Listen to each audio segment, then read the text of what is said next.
El líder de la Iglesia de la Luz del Mundo fue detenido en 2019 en California por 26 cargos, entre ellos trata de personas, violación y pornografía infantil. Hoy hablamos con los realizadores del documental que nos lleva al doloroso corazón del macabro suceso.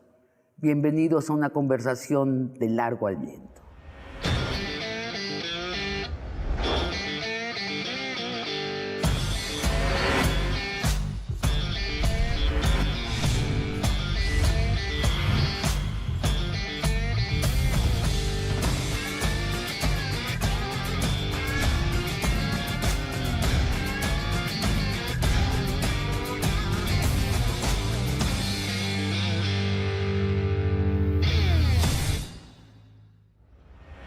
Laura, productora, Carlos, director del documental La Oscuridad de la Iglesia de la Luz del Mundo. Bienvenidos a Largo Aliento. Muchas gracias por la invitación, encantados. La Iglesia de la Luz del Mundo, ¿cuántos feligreses tiene, Laura? Pues mira, justo fue una sorpresa cuando estuvimos investigando porque ellos tienen pues mucha capacidad de mercadotecnia, ¿no? O sea, con las iglesias, ¿no? Que seguramente tu público está familiarizado con ellas, y ellos dicen que tienen 5 millones de fieles. Pero al estar investigando, al ver las estadísticas del INEGI, que no llegan a más de 200,000 personas, y al entender que para ellos una iglesia en otro país es contener a un par de fieles, pues nos damos cuenta que en realidad es mucho menos, ¿no? ¿Cómo cuántos calculas? Menos de 500,000. ¿Cuántos países están, Carlos? Bueno, ellos reportan que están en 60 países, ¿no? También lo que nos dimos cuenta en la investigación es que eso significa muchas cosas, ¿no? Pueden tener un templo muy chiquito que puede ser apenas de unos 3, 5, 10 miembros, y eso ya se considera como que tiene presencia en el país. Entonces, pero sí han sido muy efectivos en difundir una sensación de que son internacionales. Totalmente. Sin embargo, tienen estos templos grandes. Lujosos, sí. Monumentales en varias ciudades, ¿no? Sí, totalmente. ¿En Los Ángeles, digamos? En Los Ángeles hay un templo grande. También depende de las ciudades. Por ejemplo, tienen presencia grande en Centroamérica, tienen presencia grande en Colombia, por ejemplo, en Estados Unidos, por supuesto, con la cercanía y por las comunidades latinas que viven allá. Y en Los Ángeles hay un templo grande, en Guadalajara está la sede internacional, en Guanajuato tienen un templo grande, en varias ciudades, y ya los templos, por ejemplo, en Europa o en algún país de África, son templos más pequeños, que a veces es un cuarto en una casa, por ejemplo. Laura, Nazón Joaquín García, el actual líder de la Iglesia de la Luz del Mundo, heredó de su padre el nombramiento y a su vez, y el padre lo heredó a su vez del abuelo. Esto es cierto, ¿no? Sí, esta iglesia se funda justamente del abuelo de Nazón Joaquín García en 1926, y es digamos que el apóstol, que es la máxima autoridad de la iglesia, que es básicamente Dios en la tierra, se heredó de abuelo a padre a hijo. 94 años. Sí, de la iglesia, sí. 94 años. Sí, ya. ¿Y cuáles eran las funciones de Nazón, es decir, del apóstol, Laura? Pues el apóstol es el representante de Dios en la tierra, para los fieles es el más que tu propio padre, ¿no? Es quien dice qué es lo que hay que hacer.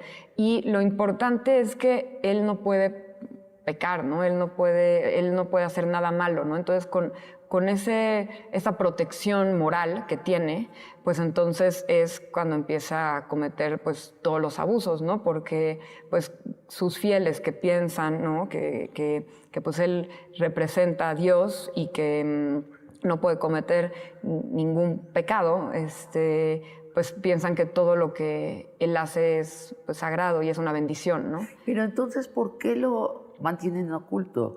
Toda esta actividad sexual de la que es el eje del documental, sí lo mantienen secreto. No, olvídate mi pregunta, ¿por qué me vas a explicar tú eso? Pero el hecho es que sí lo mantiene oculto, ¿no? Sí, claro. Digo, lo que te contamos obviamente los testimonios, ¿no? De mucha gente que sale en el documental y gente que no sale en el documental, con quien hicimos la investigación, pero sí había una fuerte secrecía, sobre todo, ¿no? Porque Estar en ese grupo de servicio íntimo, habían varias capas, y estar en el más íntimo significaba, para la doctrina, para el apóstol, un privilegio, ¿no? Porque estabas más cerca de aquel que Dios más ama, dice en palabras de la Jane Doe 4.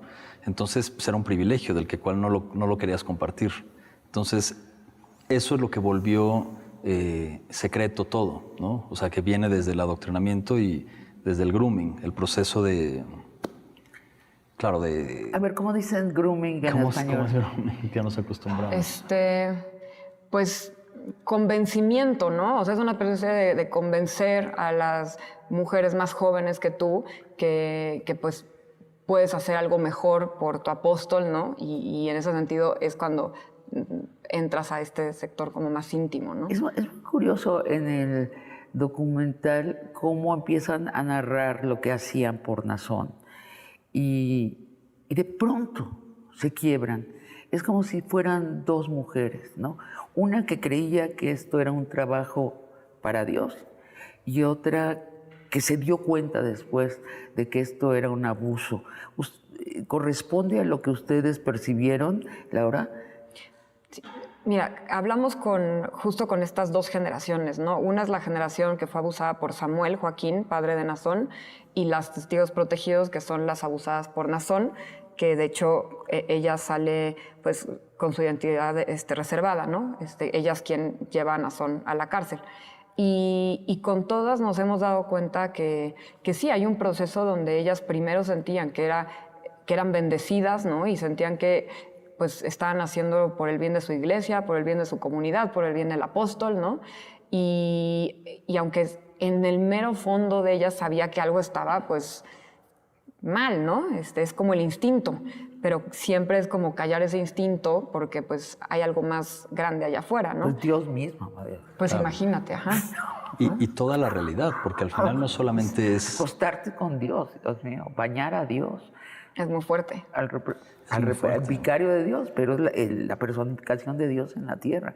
Claro. Perdón. Y toda la realidad, porque al final muchas de las sobrevivientes nacieron en esta iglesia. Claro. Nacieron todavía con Samuel como un apóstol, y toda la familia y toda su gente querida y cercana y la gente que confían pensaban lo mismo, ¿no? Que la figura del apóstol es más que el padre, y quien Dios apunta como el siguiente apóstol hereda todo ese cariño y toda esa confianza.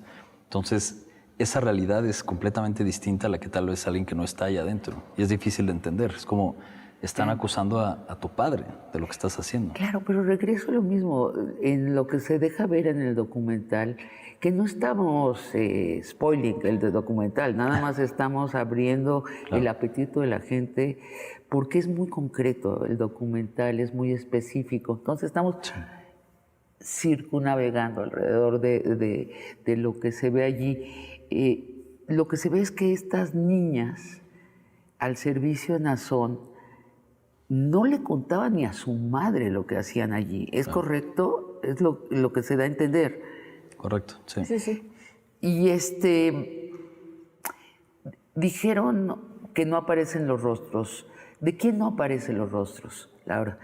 Es solamente una, la Jane Doe 4, la que no aparece. Bueno, el personaje que carga la historia, ¿no? Es Jane Doe 4, no digo su nombre porque justamente es una testigo protegida, así se les denomina en Estados Unidos Jane Does. Y ella se acordó con ella no mostrar su identidad, no porque en la iglesia no la conozcan, en la iglesia saben quién es, sino porque ella no quería cargar con esto, ¿no? O sea, no quería que se le relacionara con esta historia el resto de su vida. Entonces fue como, tiene todo el sentido, hagamos que esto sea en anonimato. Y las otras Jane Does, que en total son 5, salen de pronto en el documental, pero nada más como retratos, ¿no? Y ellas también son anónimas. Ustedes entrevistan a estas Jane Does, a las víctimas que se pronuncian en contra de Nazón, que conducen a su apresamiento y su encarcelamiento. ¿Hablan con todas las mujeres que denunciaron, Carlos? Sí, fue un proceso complicado, lento, ¿no? Llegar a ellas y establecer confianza, ¿no? A través de su abogada, de Jonati, que sale en el documental. ¿Cómo se llama, perdón? Jonati Yedizian.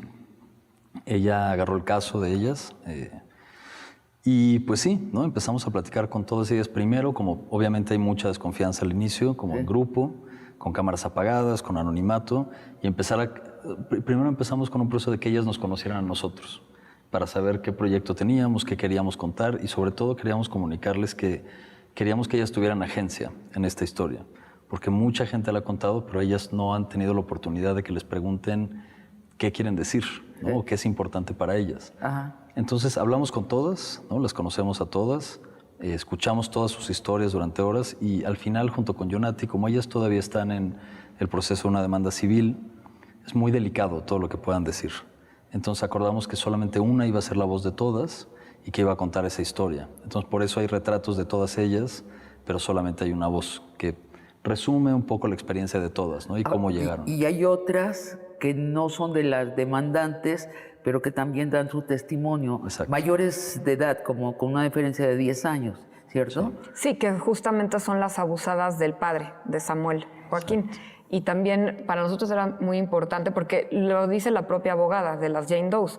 Es cuando te dice de un abuso, a lo mejor no le crees, ¿no? Pero cuando es exactamente el mismo abuso, de manera completamente sistematizada, el mismo modus operandi, con tantas diferencias de generaciones y además por el padre y el hijo, ahí es cuando pues, o sea, el argumento no se puede caer, ¿no? El padre, el abuelo, el hijo, 96 años de abuso. ¿Detectaron ustedes un credo secreto alrededor de esta sexualidad con niñas de los tres apóstoles, abuelo, padre e hijo? Por ejemplo, Mao Zedong, uno de los biógrafos de Mao Zedong, que fue su médico personal, dice que Mao Zedong estaba siguiendo una tradición china cuando se acostaba cada noche con una niña del Partido Comunista que elegía en unos bailes que organizaba, que le garantizaba larga vida si tenía sexo con niñas. O sea, ¿hay algún credo detrás de esto, Carlos? Mira, lo que nosotros podemos decir es en base a los testimonios, ¿no? Que levantamos de varios lados, incluidos los mismos de miembros actuales de la Iglesia. Sí. En ese tema hay una figura que puso Samuel Joaquín, que era los incondicionales, ¿no? Que es sabido. De hecho, en uno de los materiales de archivo que encontramos, o sea, la misma Iglesia le pone ahí bodas incondicionales, porque el apóstol decide con quién tiene la sabiduría para saber con quién ibas a pasar el resto de tu vida. Entonces te casaba ponía 2 hileras de 8 hombres, 8 mujeres y decía, pasen adelante tal y tal. Y esas personas, aunque nunca se habían visto tal vez, van a pasar el resto de su vida juntos. Entonces no tenías condición, ¿no? Tenías que ir a vivir donde él pensaba que tenías que predicar. Por eso hay tantas misiones, por eso se lograron expandir tanto. Porque el apóstol te decía, tienes que ir a Y a menudo Francia. estas niñas terminaban casadas con uno de los incondicionales y algunas seguían su servicio sexual al apóstol. Exacto. Ahora, pero insisto, Laura,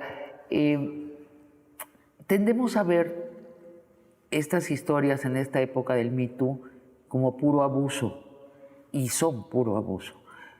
Sin embargo, muchas veces hay toda una elaboración intelectual, mítica, incluso con algunas bases biológicas para justificarlo detrás de eso. ¿No detectaron eso, una justificación?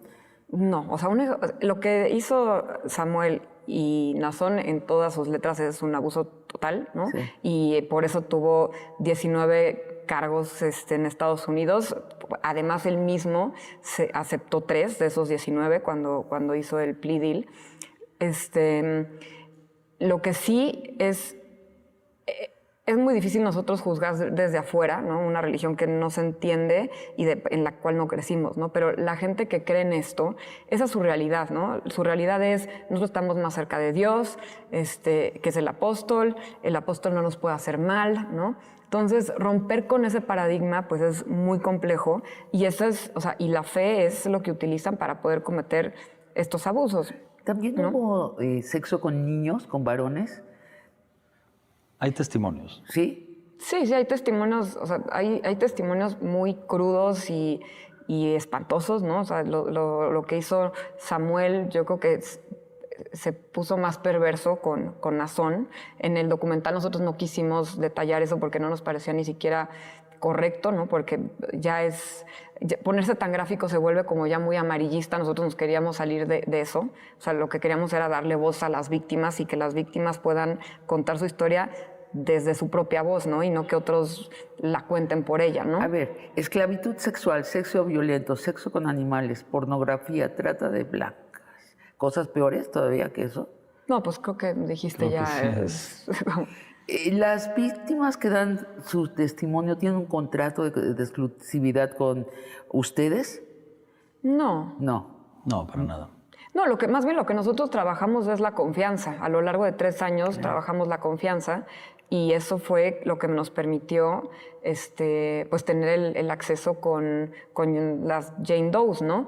Que es el primer documental que tiene este tipo de testimonios, pero es un tema de perseverancia y de confianza, ¿no? Y de paciencia. La fianza que la corte de Los Ángeles le puso a Nazón fue de $90 millones. 90 millones de dólares. La de Jeffrey Epstein fue de 10 millones. O sea, era tan más terrible y tan más peligroso Nazón que Jeffrey Epstein. ¿Y quieres lo peor? Si comparas cuánto tiempo se le dio a Nazón contra otros, tipo, no Jeffrey Epstein, porque la de Jeffrey Epstein no la recuerdo exactamente, pero la de Keith Raniere, que es el de NXIVM, le dieron 120 años. A Nazón le dieron 16. ¿Y si se porta bien? Puede salir en 2031. Vamos a un corte y regresamos. ¿Por qué no sucedió este juicio en México, Laura? Pues justo eso fue una de las curiosidades que teníamos y por las cuales decidimos hacer este documental, porque nuevamente la justicia se está haciendo fuera de México. ¿Por qué? ¿No? Sí. Pues es una historia de impunidad y ¿cuántas historias de impunidad no tenemos en México? ¿Ellas trataron de que sucediera en México? A ver, en 97 hubo una denuncia, ¿no? Penal en México y no pasó nada con esa. Y esa denuncia también eran varias de las víctimas abusadas y eso se dio totalmente carpetazo, ¿no? Ahora sí, o sea, la unidad de inteligencia financiera empezó una investigación de la cual, pues, ¿Ahora? no... Sí, hace un par de años, ¿no? O sea, con Santiago Nieto, de la cual, pues, se congelaron las cuentas momentáneamente, no llegó a ningún lado. Sabemos que hubo una demanda aquí en México también, de la cual pues tampoco sabemos nada, y yo creo que sí hay una falta de voluntad, o sea, total, como en muchos de estos casos de abuso, de crimen, que quedan impunes, ¿no?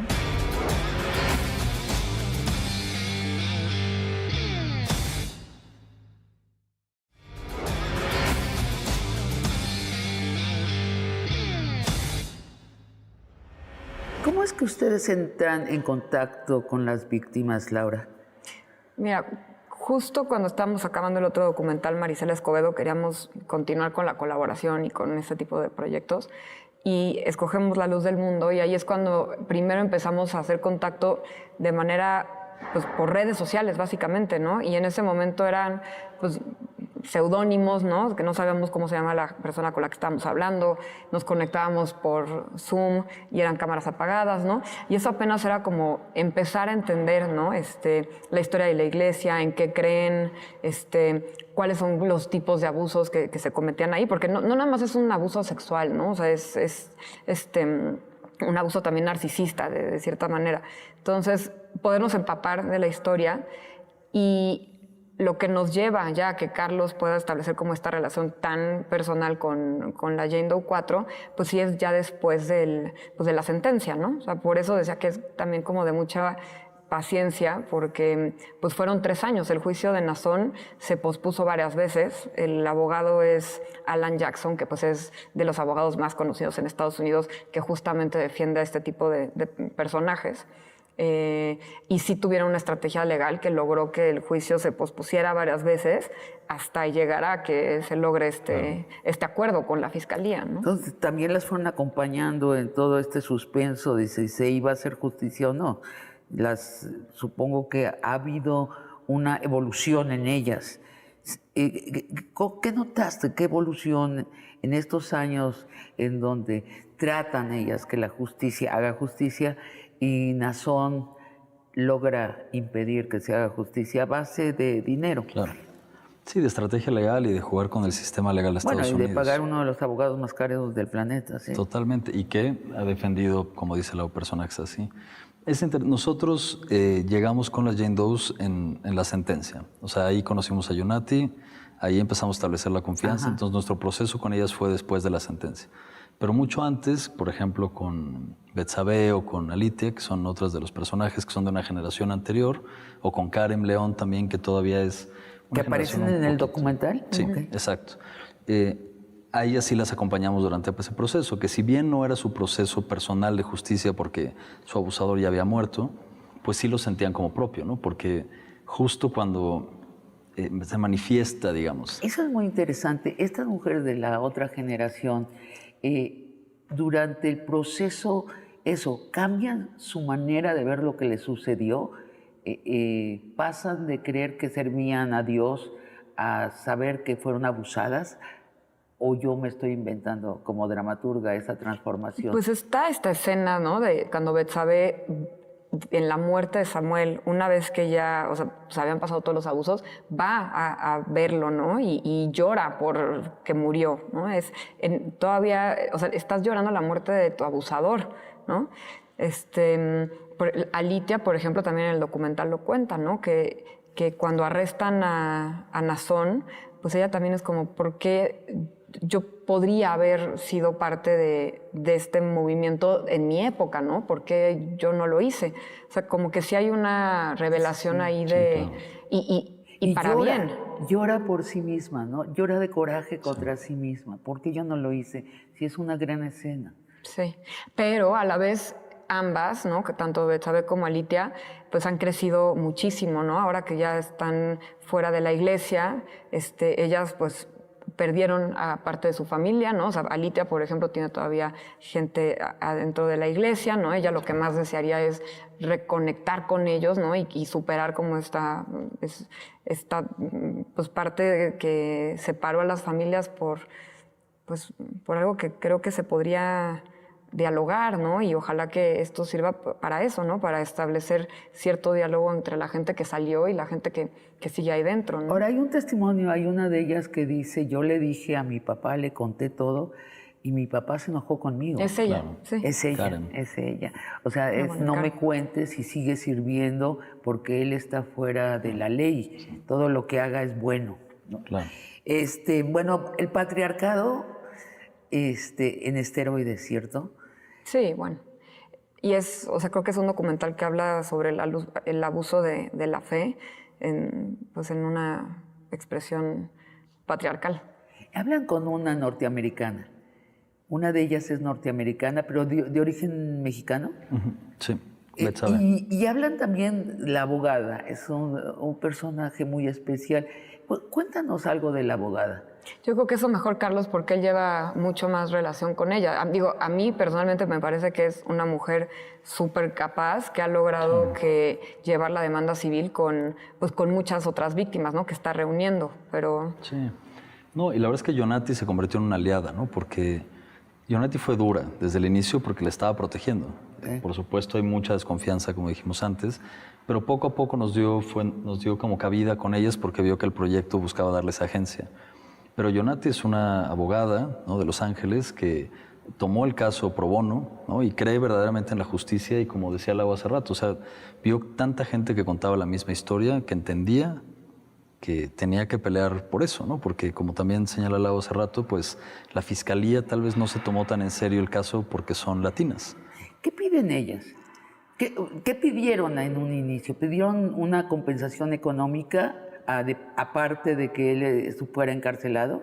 A ver, lo que ellas más querían era que se hiciera justicia y que este hombre tuviera la cadena perpetua que todo el mundo esperaba, ¿no? Sí. O sea, tú con 19 cargos, con este tipo de delitos y el bail que decías de $90 millones, era obvio que ibas a acabar en cadena perpetua, ¿no? Por muchas cosas, fallas legales y demás, y los abogados y demás, no se pudo, pero eso era su meta final.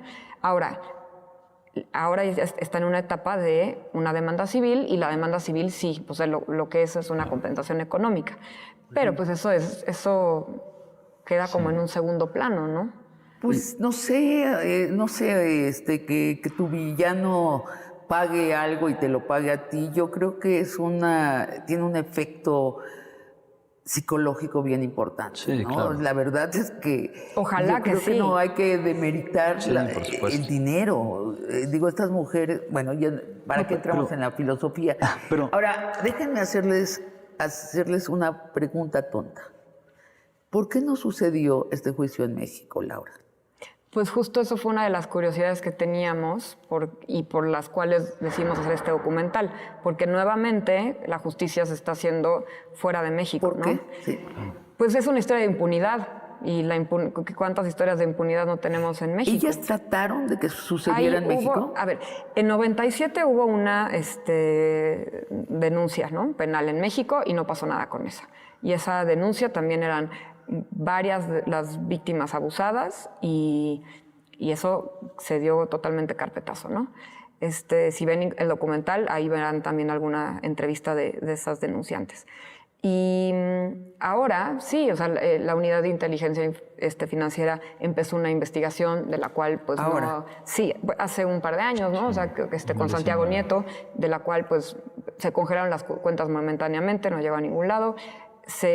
Sabemos que hubo una demanda aquí en México también, de la cual pues tampoco sabemos nada, y yo creo que sí hay una falta de voluntad, o sea, total, como en muchos de estos casos de abuso, de crimen, que quedan impunes, ¿no? Sí, hay una falta de voluntad. Digo, hace 5 años el gobierno de la Ciudad de México le estaba permitiendo a la Iglesia de la Luz del Mundo, presidida entonces todavía con un Nazón Libre, hacer un mega acto en Bellas Artes, ¿no? Que hubo mucha crítica, pero no pasó nada. Lo hicieron. Claro. Y estaba lleno de embajadores de todas partes del mundo.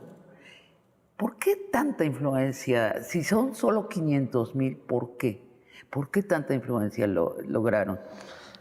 Yo te puedo dar mi opinión personal, ¿no? Yo creo que también, o sea, lo que tiene la Iglesia es una gran capacidad de organización, ¿no?, interna.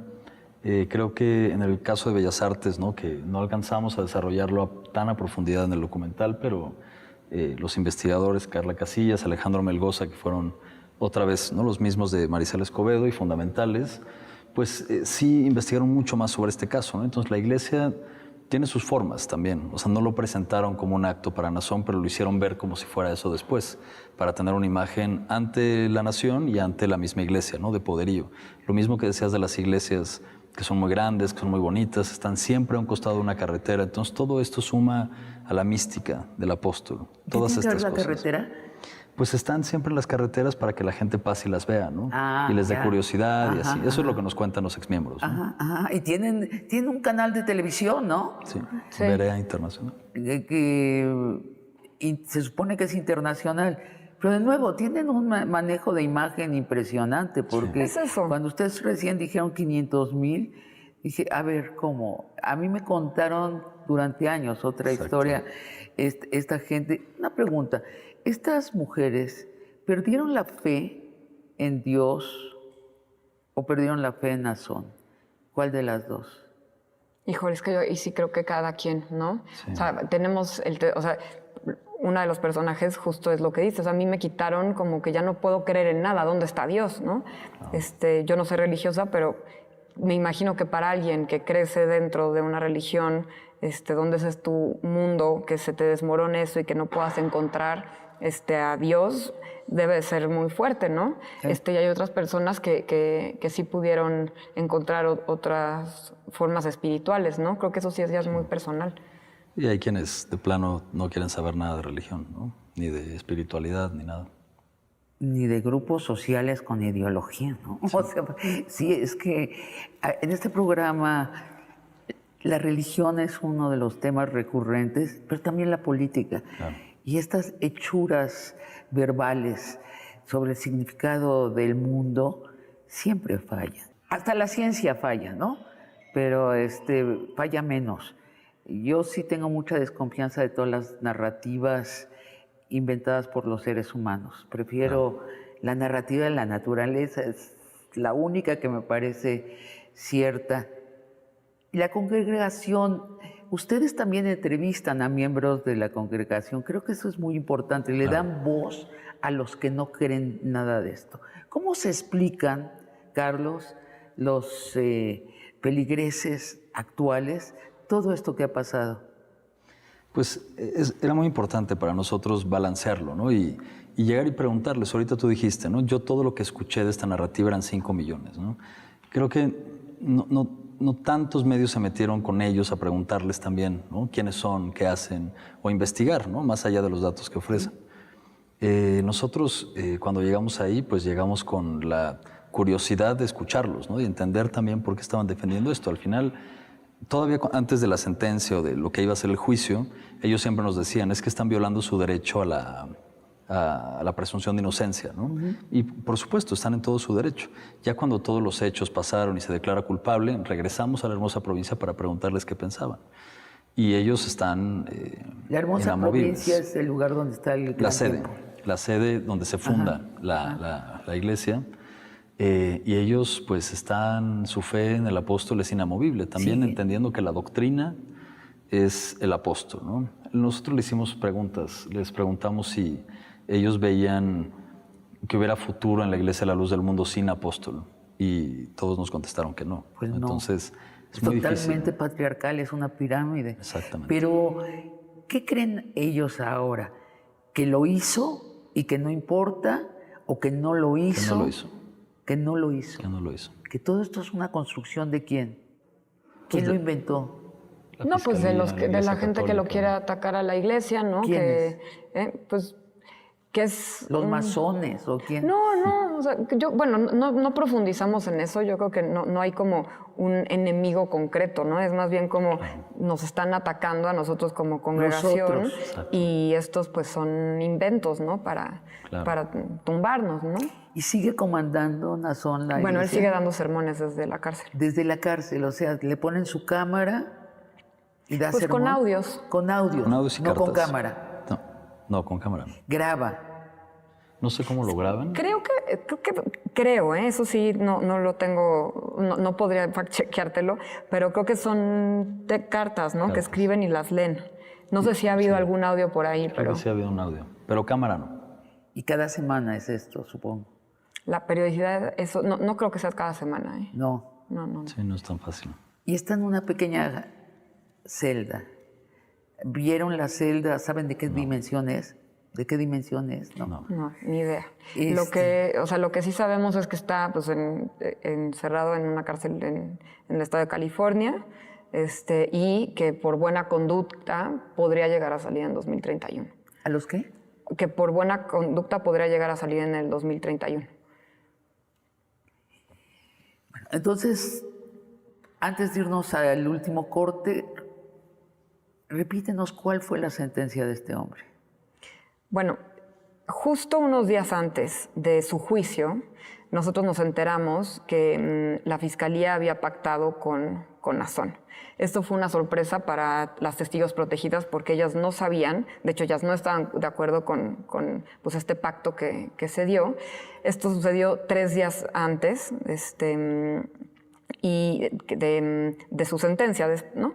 Y en la sentencia, o sea, pues originalmente se le acusaba de 19 cargos, en la sentencia él aceptó 3 de esos 19 y pues le dieron 16 años, 8 meses. ¿Qué sí aceptó? Pues de abuso sexual, 3 cargos de abuso sexual. A menores de edad. O sea que hay peores cargos que esto. Vamos a un corte y vamos a las conclusiones. ¿Por qué un hombre rico, poderoso, heredero, adorado por cientos de miles de personas, gracias a la prédica de Dios, traiciona en su intimidad a Dios y a su comunidad? Yo no entiendo por qué arriesgar tanto por un acto físico. Nazón vio y creció viendo los abusos de su padre, ¿no? y lo que nos dice la gente cercana es que él como quería superarlos, ¿no? Y que los consideraban casi como un derecho divino, ¿no? Como tenían una palabra que usaban los apóstoles que era como necesitaba sus refrigerios, por ejemplo, ¿no? Y que era, o sea, que ellos cargaban tanto peso del pueblo en la espalda que tenían, pues bueno, que ciertas necesidades terrenales. Entonces, lo que creemos es eso, ¿no? Como que tenían derechos sobre eso.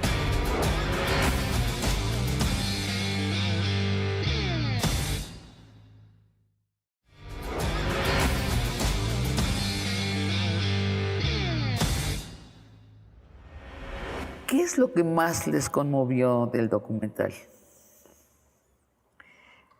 Hijo, obviamente pues todos los testimonios de las Jane Does, ¿no?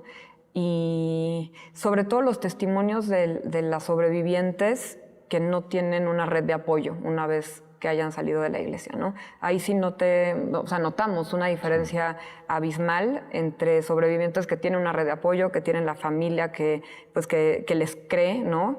Que las ha ayudado a salir de todo esto, contra las sobrevivientes que salen de la iglesia con toda esta historia tan dramática detrás y que no tienen a ningún familiar que las haya podido proteger, escuchar, ¿no? Y pues salir adelante de manera psicológica, ¿no? Entonces, ¿podrías describir cuál es la diferencia?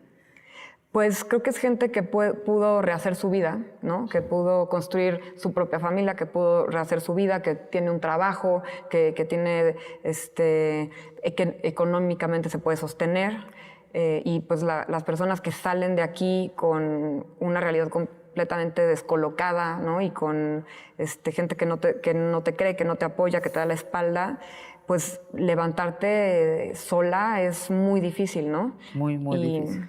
Y creo que al final de cuentas también el aprendizaje es pues lo importante que es la familia, ¿no? O sea, básicamente pues la familia es una red de apoyo súper importante y que sí es un ingrediente que para muchas de las sobrevivientes fue el cambio, ¿no?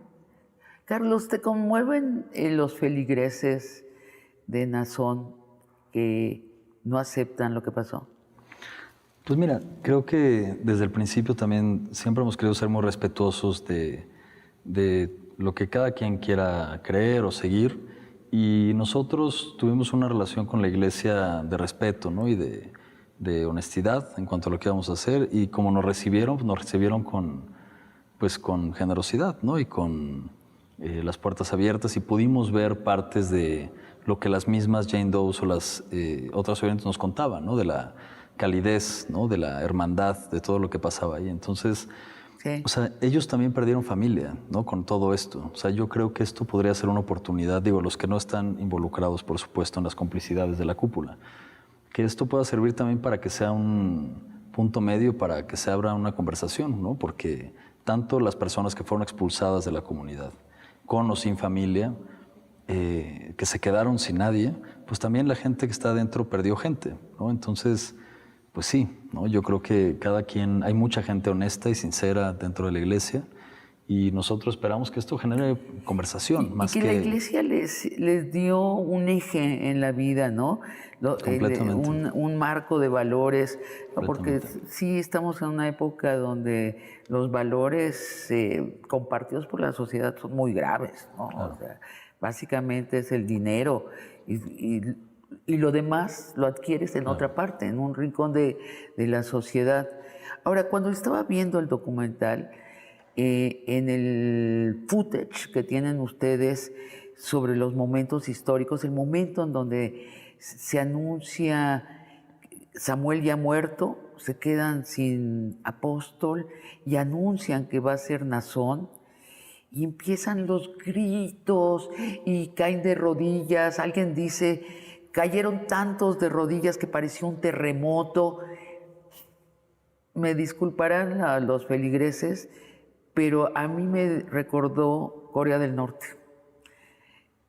Había algo muy teatral, pero malo, o sea, no bueno, sino había toda una cosa histérica de representación del dolor que a mí me inquietó muchísimo. ustedes notaron, no digo que todos sean así, pero hay ese elemento también de teatralización de las emociones, ¿cierto? Sí. Sí, es que las propias, o sea, ellas mismas en entrevista, ¿no? Decían como, ese día, aunque yo no me lo podía creer que fuera Nazón realmente, ya ahí te empiezas a cuestionar la fe. Muchos, incluso muchos fieles, ese fue un día muy importante porque era como, ya, ahora sí ya no me creo que Nazón haya sido el elegido, Claro. ¿no? Para muchos empezó a pasar eso. Ahora, Sí, ¿verdad? Es que sí, es muy raro. O sea, da la casualidad que Dios elige precisamente al hijo favorito Claro. de Samuel. Digo, Claro. es como muy conveniente. Ahora, poniéndonos en el lugar y en la fe pues, de esta gente, ellos estaban convencidos que el día que muriera Samuel se acababa el mundo. Entonces, no, o sea, Les fue bien. imagínate, o sea, imaginarse también ese momento, pues es, o sea, no sé, es muy fuerte, ¿no? Entonces, supongo que ya tienes al reemplazo y entonces ya no se va a acabar el mundo, pero entonces entras en esta dinámica donde, pues sí, yo creo que es como una, pues sí, colectivamente yo creo que se va contagiando esta energía, pues tan escandalosa, ¿no? De alguna manera. Ellos le llaman euforia espiritual. Euforia, Cómo sí. se van contagiando, ¿no? Entre todos. Sí. Y debe ser o sea, estar en el templo, en ese momento, haber sido una energía muy particular, ¿no? Por Sí, lo que claro, se puede observar. un contagio tremendo. Porque si en un partido de fútbol Claro. la gente Claro. enloquece, ya me enloquece, o sea, se contagia emocionalmente. Sí, sí. Me imagino que en estas circunstancias más. Claro. Seguramente ustedes han conversado mucho entre ustedes y también con la abogada, con las víctimas.